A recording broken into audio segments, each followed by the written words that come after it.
I'll call the meeting back to order. Welcome back to the Standing Committee on National Security and Defence as we continue our look at threats to Canada, specifically terrorism. Joining us to discuss the issue of threats to Canada is Mr. Tarek Fatah. Welcome. Mr. Fatah is the founder of the Muslim Canadian Congress, which was formed in the wake of 9/11 as a response to give members of the Muslim Canadian community a voice, especially when it came to issues of human rights and secular values. The Muslim Canadian Congress has been prominent in speaking out against the mixing of politics and religion and on issues of gender equality. Mr. Fatah writes a weekly column for the Toronto Sun, hosts a program on AM Newstalk 1010 in Toronto on Sunday afternoons with one of the widest listening audiences in the Greater Toronto Area. In 2008, Fatah published his first book entitled The Tragic Illusion of an Islamic State that was runners-up for the prestigious Donor Prize. This was followed by his book entitled The Jew is Not My Enemy in 2010 that won the Helen and Stan Vine Award for Nonfiction on Current Affairs. Mr. Fatah, welcome to the committee. We're pleased to have you here. I understand that you have an opening statement, and I would invite you to begin. Good afternoon. Thank you very much, Senators, ladies and gentlemen. Thank you for inviting me to address an issue that not only concerns Canada, but the rest of the world, but above all, the community of my faith that seems to be lost in the sands of Sinai with no Moses to lead us out.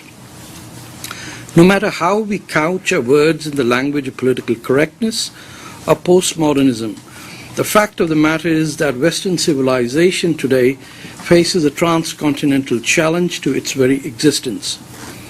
It's not as if we have not faced this challenge before. In the Second World War, in 4 years, we and our allies defeated the largest armies the world had ever seen and saved the world from Hitler and Nazis at a cost of over 30 million people. Subsequently, we won the Cold War.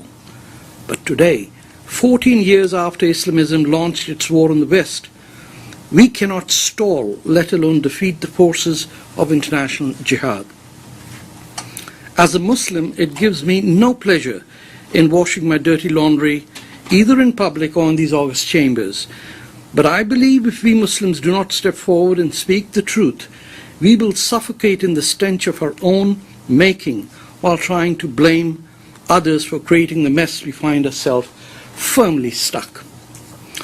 I understand the Standing Committee on the National Security and Defence has a mandate to study and report on security threats facing Canada and is presently focusing on the issue of preventing of radicalization. Allow me to answer some specific areas that may be of help to your committee and offer some recommendations at the end. Number one, the problem in my community or in the Muslim community.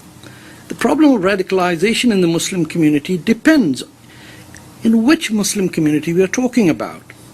If we are speaking about Muslim Kurds or Muslim Baloch or the Muslim Darfuris, the problem is non-existent. The same can be said of most Iranian Muslims. However, within the white and black converts to Islam, the Somali, Bangladeshi and Arab Muslim communities, and more specifically the Pakistani Canadian Muslim community, the problem of radicalization is very widespread.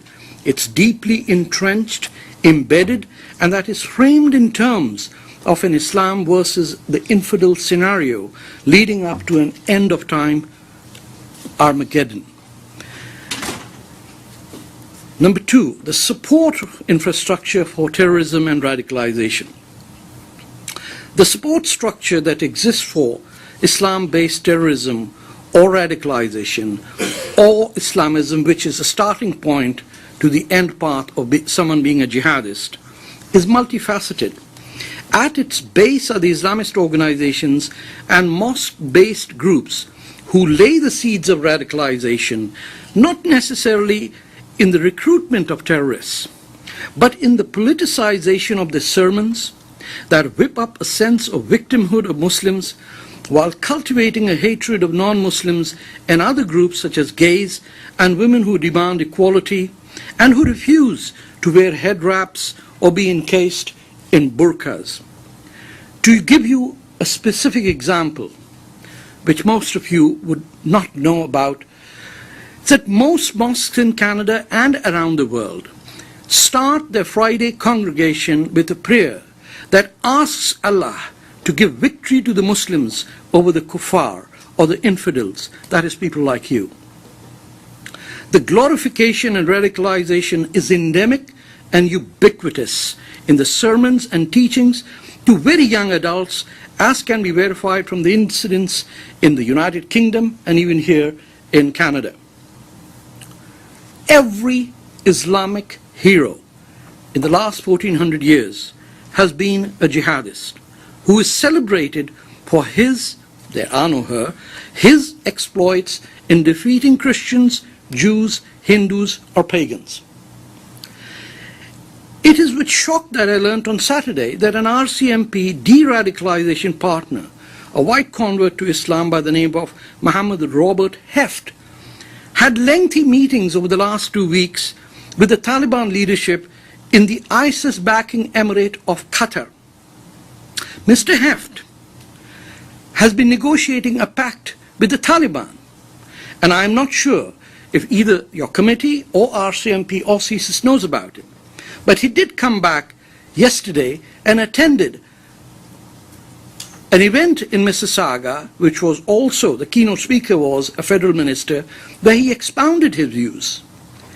His view is that Canada's foreign policy is at the root cause of all jihadi terrorism. His absurd suggestion is that to ally with the Taliban terrorists and to fight ISIS. The question has been asked if the RCMP or CSIS have ever had any communications with that group.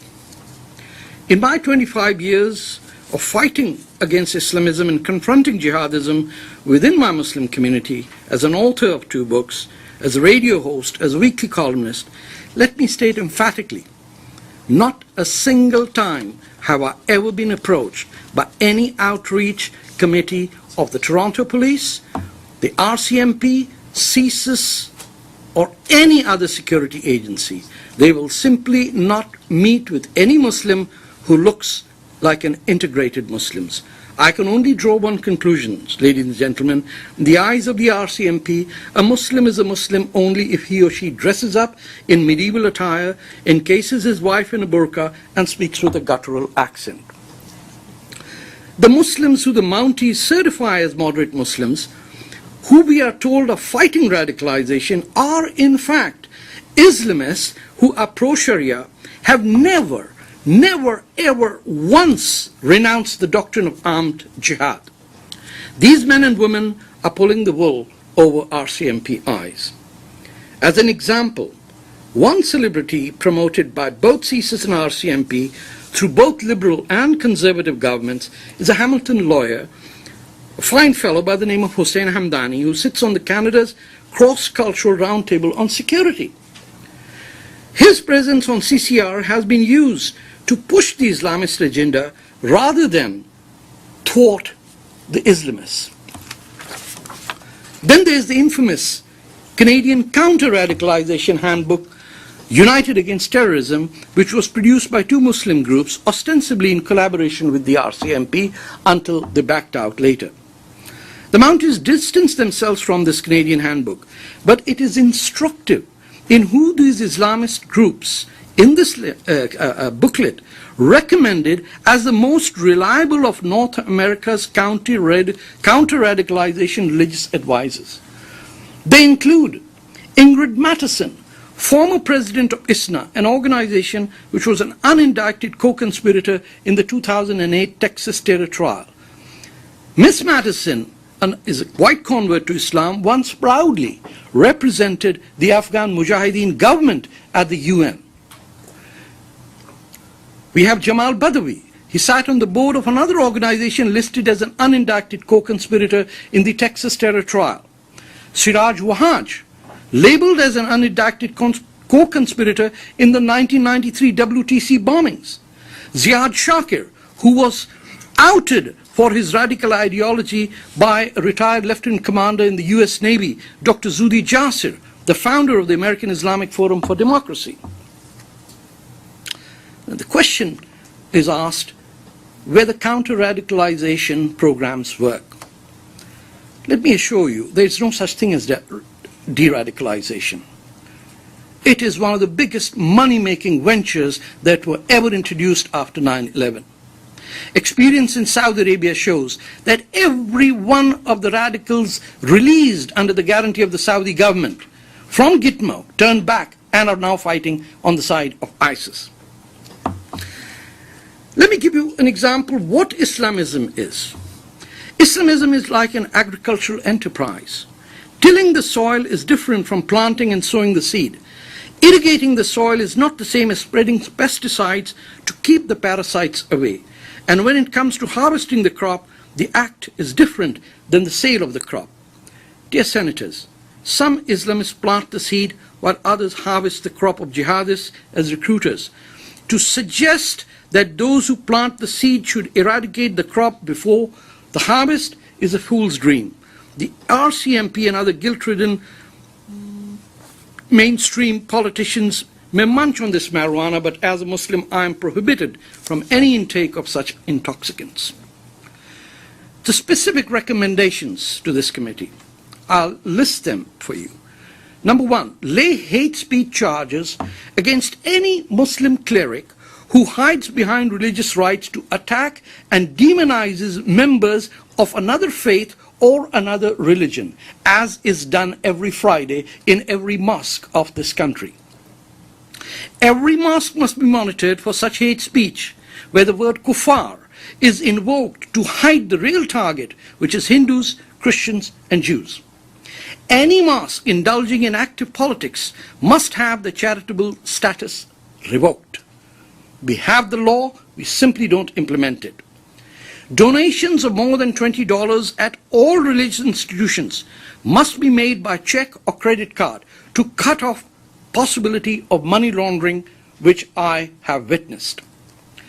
Number 5, immigration from Pakistan, Somalia, Iran, Iraq, and Syria must be suspended until Canada can be assured that the security documents, identity papers, and university degrees cannot be bought in the black market or from state agencies. I am aware of how in Pakistan and Somalia and in Iran, someone named, for example, as Tarek Fatah could overnight become Abdul Khan or Behrouz Hamadan with documents and degrees to cheat the best of sleuths because the documents would be genuine, not forged. Identify Muslim groups who are hostile to Islamists and enable them to fight Islamism. In Canada, from the sowing of the seed to the harvesting of the crop, over here I mean Canadian Kurds, the Baloch, the African Darfuris, and the victims of Iran's relentless atrocities on its citizens. As one measure, Canada should re-examine the false designation of the PKK, the Kurdish Workers' Party, as a terrorist group, which we have done at the insistence of Turkey, which, by the way, is the main funder and supporter of ISIS, which PKK is the only group fighting ISIS. Had it not been for the PKK and the Syrian Kurdish counterpart, the YPJ, a human slaughter of immense proportions would have taken place on Sinjar Mountain, and Kobani would have fallen to ISIS. It is unfathomable to me that we would be allies with Turkey and Qatar, who funded, if not created, ISIS, but that we treat PKK as terrorists when that group has saved tens of thousands of lives and did not flee like the American-supplied Iraqi army. Senators, in the Second World War, we were allies with Stalin because we had to destroy Hitler. Today, the people who fight on our behalf have been designated as terrorists, and the people who wish to destroy us are members of NATO. I will suggest my final recommendation, which might seem very trivial, but is extremely significant in what message we send out. We should ban the burqa in public as an example set by the Republic of France, and that has been upheld by the European Human Rights Commission and the court for two reasons. The robbery that took place of $500,000 of jewelry in Toronto last week could very well have been a terrorist attack by men wearing burqas, which has happened. Number two, by saying that we as Canadians refuse and reject a value that suggests that women are the source of all sin and therefore should be restricted in their home, we will send a clear message that if you wish to wear a burqa, you're free to wear it in your home. But on our streets, we would not like our children to be scared of people who wear clothes that literally frighten infants. Thank you very much. Colleagues. Senator Stewart Olson. Thank you, Chair, and thank you for your frankness in your discussions on this. I wanted to understand from you the support infrastructure that you believe is here within the country, and I'm wondering if you could give me just briefly what is the support infrastructure here in groups. The way you look at it, Senator, is not how the world works in the realm of Islamism. We don't need a structure. Many of the things that I have pointed out are generated in the minds of infants, of 5-year-old boys who are dressed up as medieval invaders of Europe. My name, Tarek, is a name given to me because of the general who invaded Spain in the year 711. Mm-hmm. So it doesn't need the infrastructure that you are looking for. What is happening is that the ideology of Islamism has escaped attention from everyone, from President Bush right down to President Obama and Prime Minister Cameron. In all of the Western world and the OECD countries, only one politician has had the courage to say in so many words that Islamism is a great threat, and that is our Prime Minister, Stephen Harper. No one else has had the guts, the ability to say that we are fighting an enemy that is structured around a death cult of a fascist ideology that considers Earth to be a transit lounge to the final destination where life will begin after death in paradise. And to most people in the West, this seems like a joke. To every Muslim, that is a fact of life. Thank you. And I would just like you to repeat a part of your message, which is that it's not all Muslims. It is that I think that's very, very important in today's world. Let me clarify. Yeah. I have repeated that for 14 years. Not just me, you and every Western politician has been, in cricketing terms, batting with on the back foot. We have seen the results. We have dead Canadians on our hand, and we have Toronto 18, the Digi bomber, the VRL bombers, and we all come back to the defensive notion. Of course not all Germans were Nazis. But did we sit around conference room during the Second World War saying, oh, what happens if a German got upset? I am suggesting to you that 14 years is long enough for not a single mosque imam to say, I renounce the doctrine of jihad. What would it take for someone to say, in this day and age, the doctrine of armed jihad is inapplicable, inadmissible, and we live as nation states. We do not have communities based on inherited race or religion. Our citizenship is based on human-created laws that can be changed by subsequent generations, not divine text sent by messengers that are immutable for all times. Thank you, sir. Senator White. Thank you very much for being here today, sir, for your comments. You referred, we had witnesses before us last week, I guess, from the RCMP who talked about their community outreach program, in particular with young people, and their attempt, I think, to using some crime prevention methods that we've seen successful in Canada, particularly among gangs, to assist young people in finding a different path out. So your suggestion is that you've had no involvement with them as to whether or not their program would help. More importantly, I guess, I think you obviously have heard of the program, though. Can you give your opinion as to whether, if that doesn't work, or if it won't work, what will work when it comes to young people and trying to keep them from becoming engaged in some of the hatred and anger that you're talking about? Senator, they're laughing at the RCMP behind your backs, these young men. These are highly staged events. These are money-making events. De-radicalization program is a joint venture between companies, consultants, and academics who have a vested interest in this. You cannot produce one de-radicalized person in the last 14 years. Each one of the people who's marketing himself as a former radical is doing so for financial purposes. You show me one person who says that he has been de-radicalized. One former radical from Gitmo who says that jihad is inapplicable. Out of 1,000 Islamists, there will be one jihadist. What we are doing is saying that how do we fight Islamism? The way we fight chickenpox, that we introduce some same germs so they can destroy the other germ? No. This is cancer. You're introducing tumors where tumors already exist. This has become a profit-making venture.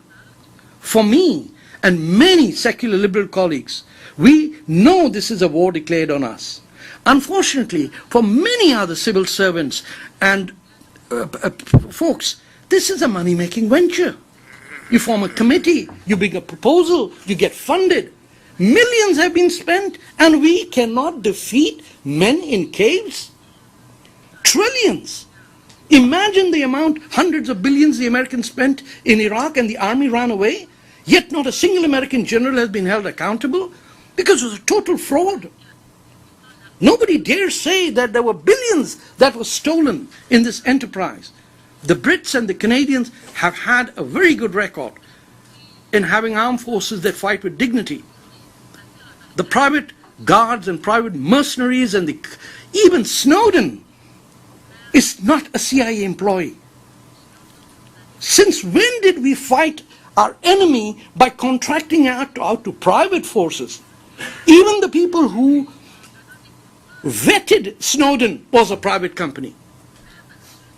You cannot win a war against people who are dedicated to die for no money whatsoever and face them with people who go on tours of duty, a term unheard of in the First or the Second World War.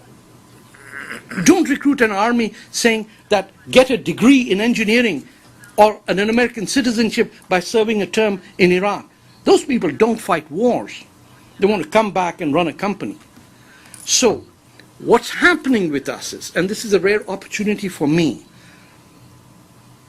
because nobody wishes to speak to the ordinary Muslim. 90% of us don't go to a mosque, Senator. 90% of us have no affiliation with any mosque. We are architects, we are cab drivers, we may even be pole dancers, but none of us dress up in that medieval costume that the RCMP and the CSIS have in a racist way imposed on us as our identity. Do you think after 25 years I need to dress like a Saudi to be believed by you that I'm an authentic Muslim? Would you, this is blackface in my face. I am not a joker, I'm a Muslim Canadian. I came here to escape those tyrants, and the RCMP and CSIS are feeding them. I have been to the CCR meetings and I met a member as senior as an assistant minister who was a Muslim, briefing us at the Friday prayers on what story to give to the RCMP officers. A con job of that if I was anyone in the government, I would charge that man for being a traitor to this country. to the place that gave our parents and us a place to be free. I can't speak in Canada, and you bring the people who wanted to kill me and make them as RCMP advisors? We would have lost the Second World War if we had the same leadership in Canada and Britain as we have today in our intelligentsia. If I may, Mr. Chair, obviously you don't think the program works. That's pretty clear. I'm thank you. asking you the question, then what will work? Because we are having people in this country who are, if not before, now finding themselves in a position of supporting something that involves killing Canadians. First thing is, we suspend immigration from Iran, Pakistan, Somalia. You cannot have, I can take you to Mississauga Road, or the $1 million mansions of Pakistani generals of the ISI, which is not ISIS, by the way, who live here amongst us. You want to know the foreign students over here? The MSA, the Muslim Students Association, designated by the Muslim Brotherhood as their front, is hosting an event in Windsor on the 26th, where an RCMP superintendent is sitting down with 2 Islamists. Would that RCMP come to an event that we would do? Impossible. There's nothing to offer. I have no exotic meals to offer during Ramadan to these hundreds of RCMP and CSIS and Toronto police officers that every Ramadan have a feast day. It's multiculturalism gone mad, senators. And our country is being hurt and nobody is watching the Mounties don't get their man. I can assure you, not today. Thank you, Mr. Chair. Senator Beck. Thank you very much, Chair. Thank you very much, Mr. Fatah, for an excellent presentation. I think all my questions have actually been answered because you have given your views on radicalization. I wondered maybe one thing. For the community members who do speak out, like yourself, are you threatened, alienated, or targeted by radicals in any way? And do you feel that you're in any danger for speaking out like this? And how do you encourage others who are truly moderate to speak as well? You'll be surprised. I heard the gentleman before me talk about internet security. Do you know I am the person banned on Facebook? Seriously. I am a danger to Facebook. On a social network that hosts ISIS, prostitution gangs, drug gangs, it is me as a Sun columnist whose profile is banned. When I get a death threat, the police investigate me in Toronto. Because who comes to investigate me? The head of Toronto Police Intelligence is one of my co-religionists.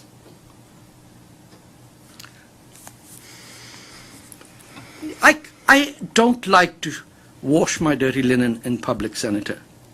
But I've had it. 14 years and Canada and the United States couldn't defeat a bunch of ragtag medieval monsters, and we debated. I wish Justin Trudeau was here. I wish he was here so I could ask him, do you think I deserve to get jihadis? That he would go to a mosque where women are sent to the back of the bus? Senators, you cannot find radicalization if you believe that women deserve to sit at the back of the bus. And every mosque, no, there are 2 that don't do this. Every mosque I know, other than the 2, send their women to either basements, behind balconies, or in the last row. And the RCMP and the Liberal and Conservative and New Democrat politicians go there, look at that, and never once did they say, I'd like to see a sister in the front row. They dare not, because they'd be accused of being racist. Senator, do you have a follow-up, Senator Beck? No, that's fine. Senator Dejanay. Merci, Monsieur le Président. Thank you, Mr. Chairman. Yes, Mr. Fatah, can you hear the voice of the interpreter? Are you hearing the interpreter? Good. I have been listening closely to what you have said, and you talked about the RCMP, but I would like to because the RCMP exists here in Canada at the present time, but in your opinion, what would be the best strategy to make the best outreach strategy for the RCMP so that it could connect with the Muslim community? And in your opinion, what should this community outreach program look like in order to fight against terrorism? But the RCMP is the institution we have to work with at the moment. I understand the paradigm which says they have to do outreach. I can't understand why it is the RCMP's job to outreach. This is the politician's job to do outreach to the community and engage. The RCMP's job is not to cater to the whims and fancies of people. They are there to solve criminal activity. In this house, I was hearing, some of us listened to the hearings live. I heard either CSIS or RCMP say they do not investigate mosques. And nobody said why. If RCMP has an agreement with the mosque that they will give a 24-hour notice before they enter the mosque, is this a victory of the RCMP? Or those who think that the Friday prayer should start with a prayer asking for the defeat of infidels and a victory of Muslims? We cannot expect our security agencies to do community outreach. They are neither trained nor they are responsible for that. Their job is crime prevention. This is not criminal activity. This is war. This is terror. If we can't call it war and terror and refer to it as criminal activity, we have already lost the war. Hitler didn't create a crime when he invaded Poland. He committed a crime when he killed the Jews. When he invaded Poland and Austria and Denmark and France, he committed war.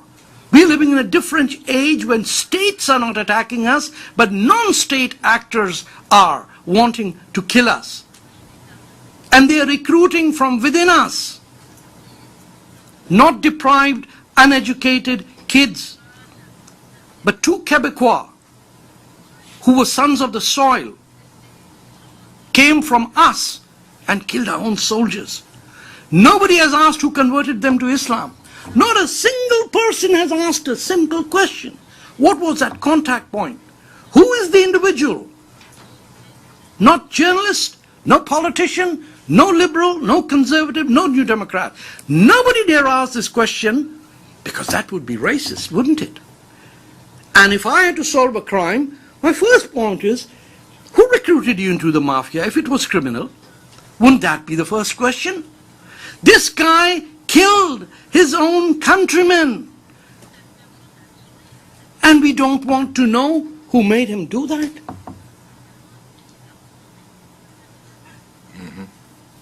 If I could just follow up on Senator Dagenet's question. And as you know, with our hearings, we are doing our best to have a public conversation in respect to identifying the problem, being able to assess what supports that, the ideology that obviously is accompanying this type of activity, and thirdly, what can prevent it. And the question, I think, was put by Senator Dagenet to you is in respect to how can governments, the federal and maybe the provincial government, help and assist within those communities, in this case, the Muslim community that you referred to, help those, the vast majority, in respect to being able to counteract this type of extremist ideology that's being perpetuated. You've just said that the RCMP is in a situation where some might say they obviously are working with the individuals involved within the community and can identify the community. At the end of the day, are responsible for enforcing the laws.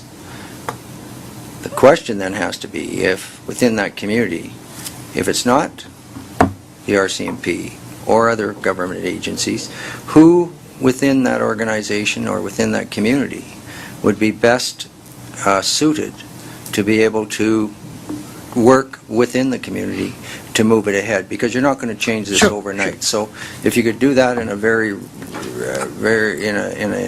in a manner which gives us kind of a, on the record, what could be done. Absolutely. I think a very good way would be for CSIS and the new legislative powers that the government is introducing would be very helpful in that matter. Let me give you the example of the Toronto 18. They were busted by good intelligence work. That's right. Right? Nobody was out there doing community outreach or playing basketball. There was a spy, $300,000 was spent, well invested. He brought the courts, brought the convictions. But tell me, who let the guy who was convicted out of this country to go and die in Syria? I'm not the senator or the MP. I'm just saying we have evidence of what works and what doesn't work. We know there are people being injured in Syria, come back, do health treatment over and then go back. We have people who support the Khidr family, who work with the RCMP, and the RCMP says these are good guys. That's a self-confessed murderer, a terrorist. We need to have our ideas clear. So the Toronto 18 mechanism works. CSIS should be empowered. This is their job to develop intelligence, and not by working with a community group, but working within it. Okay. Senator Dejanay. Yes. With your permission, Mr. Chair, I have just a rectification. Monsieur Fatah, Mr. Fatah, we're going to talk about community leaders. How can they work with Canada to prevent radicalization? Let's think of community leaders, and then I would also almost like to add, in order to create trust between the community leaders and Muslim groups. Senator. merci. Community leaders are leaders of cultural communities, not religious clerics who are paid to show us the moral compass of how to live as good human beings. You go to any Muslim event, it will look different than what your mosque looks like. Go to any wedding with me, and I'll tell you, you won't see the hijabs and the burqas that you see at the mosque. The way to reach with the community leaders is to reach with the cultural communities that sing and dance the way Canadians do.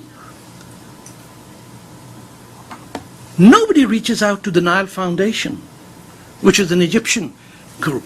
Nobody has ever reached out to some symphony in Montreal.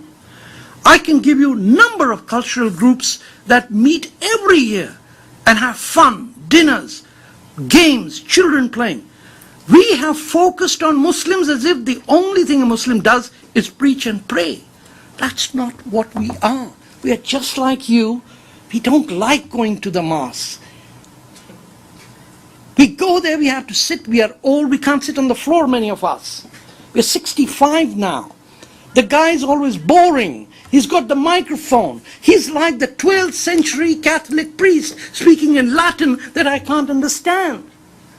80% of Canada's Muslims don't understand Arabic. 100% of the sermons are in Arabic. For goodness sake, that's not where our community leaders are. I'm not a community leader. I'm just a journalist. But there are. Senator Ataullah Jan is a community leader. She's a senator. She should be the community leader. The RCMP should work with her. There was another Muslim senator. There are members of parliament. They are community leaders. They get elected. MPs, whether they're New Democrats, Liberal or Conservative. They are the leaders. If the imams have to become leaders, let them fight elections and get into parliament. Parliamentarians are leaders. We elect you. We respect you whether we oppose you or not. But don't tell me that I need a 12th century monk from the Sinai to tell me what to do with landing on the comet. This doesn't work. So stop meeting with people of the 12th century, start meeting with people of the 21st. Monsieur le Président, Senator Desjardins? Just a small comment, and if this is some consolation, in the course of 3 months, I went to an Armenian evening, to a Maghreb evening, and to a third evening, and I can tell you I had lots of fun.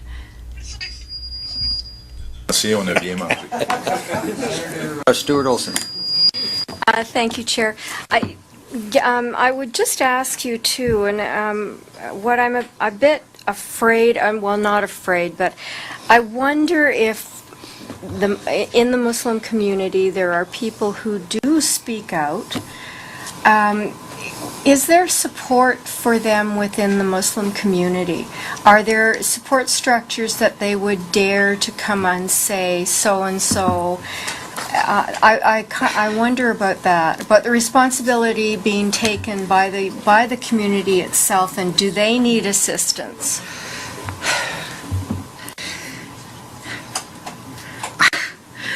There are huge numbers of Muslims who within their homes are desperate to get rid of the image that we have.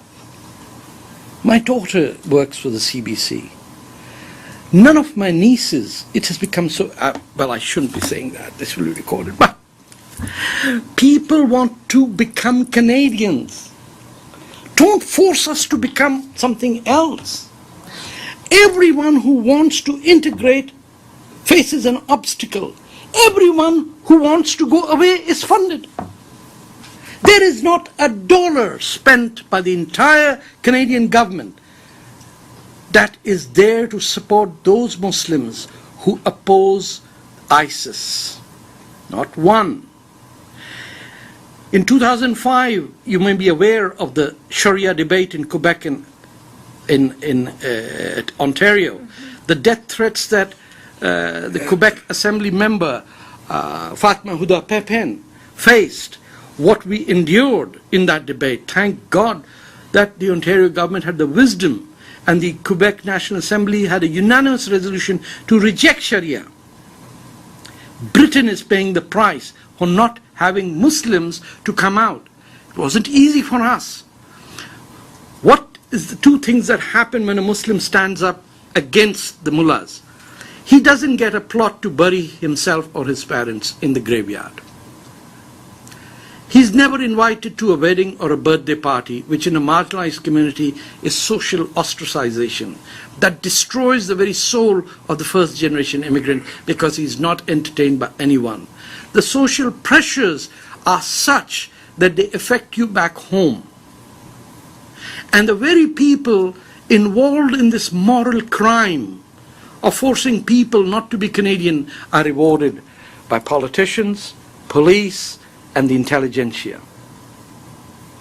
It's a sad story which perhaps my daughter someday will write about, the decades lost when people came to this country to offer, and because they wanted to be Tommy Douglas, they wanted to be the Diefenbakers, they wanted to be even supporters of the PQ, they were told, no, you need to go eat a samosa somewhere and dress up in a bizarre way, the RCMP will come and entertain you. I don't want this outreach. Please stay away, keep away from us. But when somebody issues a death threat and the police comes to my house to investigate me for making a false claim, what does it tell my children? And they send Muslim police officers to my home. Senators, it is a comedy of errors what's happening. But very few will tell you this because nobody wants to wash the dirty linen in public. Senator Mitchell? Mr. Fatah, my experience with the Muslim community is so fundamentally different than yours. I just know so many wonderful, remarkable, amazing, beautiful people. Don't say anything. Can I finish, please? I'm sorry? And don't say, I thought you were going to say, don't interrupt me. I'm not. Did I? Just about. I find that the implication that every single imam in this country is is inciting people to violence, which is in a sense what you No. said, because the No. first prayer. No, don't put words in my mouth, Senator, My second please. question. So my first question is: have you been to every mosque in the country? I have a that you reco- say is preaching on Friday, a prayer that starts a prayer that talks about a battle with Senator. non-Muslim people? I resent the fact that you're teaching me my religion, number one. You would have to live 65 years of my life, in 10 years in Saudi Arabia and 30 years in Pakistan and 25 years here to dare to tell me what is Islam. Number two, I did not say they incite violence. That is words that you are putting in my mouth. You should not do that. You're a senator. You should be the role model not to change my words. Number three, I suggested that every Friday prayer is preceded by a prayer asking for the defeat of the infidel at the hands of the Muslims. And I stand by it, sir. And that prayer is going on for 1400 years. And I didn't say that you did not meet Muslims or that Muslims were not fantastic.